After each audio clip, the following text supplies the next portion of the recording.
Magandang umaga, Pilipinas. Narito ang latest sa lagay ng ating panahon.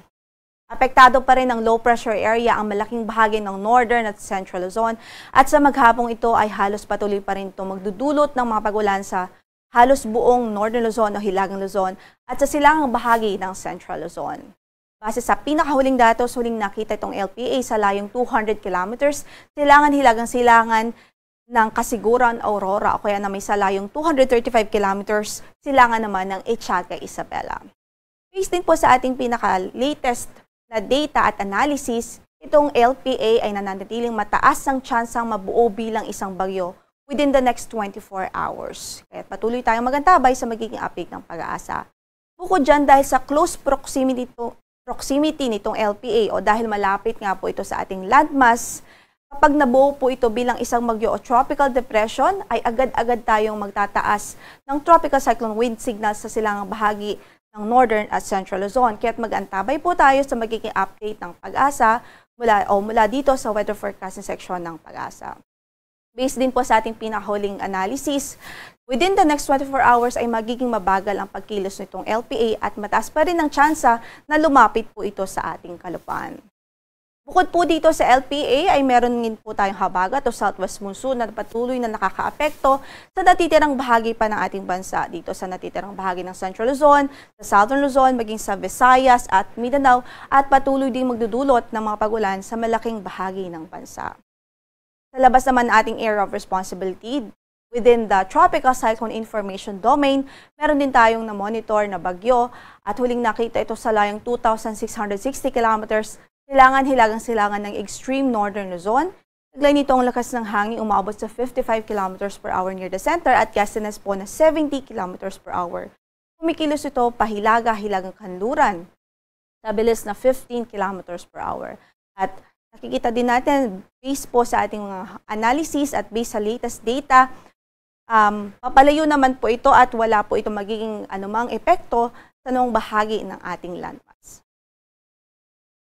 Samantala, bisitahin naman natin ang climatological record ng mga tracks ng bagyo na pumapasok sa ating area of responsibility tuwing buwan ng Hulyo. At makikita nga po natin na ang ilang bagyo ay nag-cross sa ating landmass, nag-cross sa ating kalupaan, habang ilan naman ay dito generally sa extreme northern Luzon at ang iba naman ay nagre-recurve o towards northwestward and then eventually ay nag-northeastward. At makikita nga po natin dahil po sa current na posisyon nitong LPA at maging dahil sa forecast po natin mataas ang tsansa na maging track nito ay either lumapit sa ating area of responsibility o lumapit sa ating kalupaan o kaya naman ay lumapit doon sa ilang bahagi ng extreme northern Luzon. Samantala, in-effect pa rin ho ngayon ang ating weather advisory sa ilang mga lalawigan sa northern Luzon.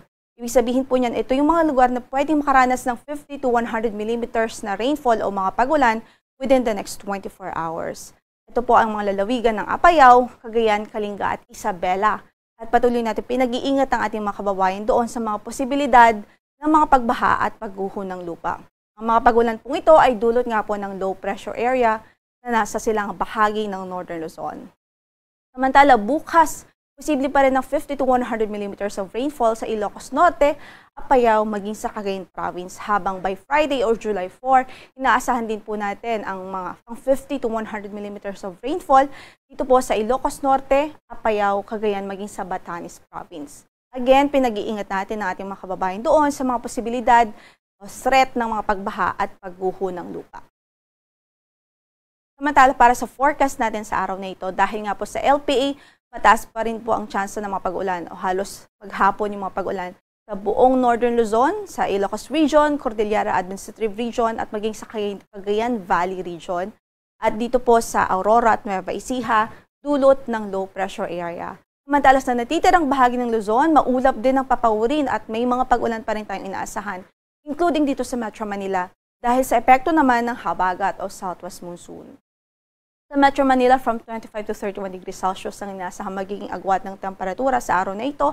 Sa Baguio naman ay 16 to 23 degrees Celsius, 25 to 32 sa Lawag, 25 to 31 naman sa Tuguegarao City. Sa Legazpi City, 25 to 31 degrees Celsius, habang sa Tagaytay ay 23 to 30 degrees Celsius. Sa Visayas at Mindanao naman na ating forecast, patuloy pa rin magiging maulap ang papawirin sa araw na ito dito sa Western Visayas, dulot nga po ng southwest monsoon o habagat. Samantala sa natitirang bahagi ng Visayas, improved weather ang mararanasan for today. Sa Mindanao o malaking bahagi ng Mindanao, bahagyang maulap hanggang sa maulap din ang papawirin. May tsansa pa rin ng mga isolated thunderstorms lalong-lalo na sa hapon at gabi.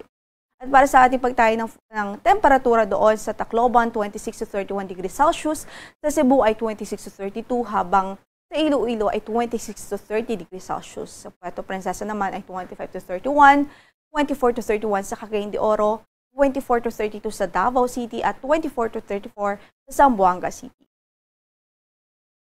Bigyan din ho natin ng pansin na magiging 4-day forecast natin o posibleng maging lagay ng ating panahon in the next 4 days. So by Thursday to Friday, mataas pa rin ang chance ng mga pagulan sa malaking bahagi ng Luzon at Western Visayas dahil sa epekto ng low pressure area at ng southwest monsoon o habagat. Samantala, by Saturday to Sunday, mataas din ang tsansa ng mga pag-ulan pa rin sa halos buong Luzon pa rin at Western Visayas dahil naman sa patuloy na epekto ng habagat o southwest monsoon. Sa kasalukuyan, wala rin po tayong gale warning na nakataas sa namang bahagi ng ating mga baybaying dagat. Ingat lamang po sa ating mga mandaragat, lalong-lalo na dito sa northern and eastern section ng Luzon. Dahil nga sa presence ng low pressure area o weather disturbance dyan, asahan pa rin naman ang masamang lagay ng panahon. Samantala, para sa sunrise natin for today, 5:31 in the morning at lulubog ang araw mamaya sa ganap na 6:29 ng gabi.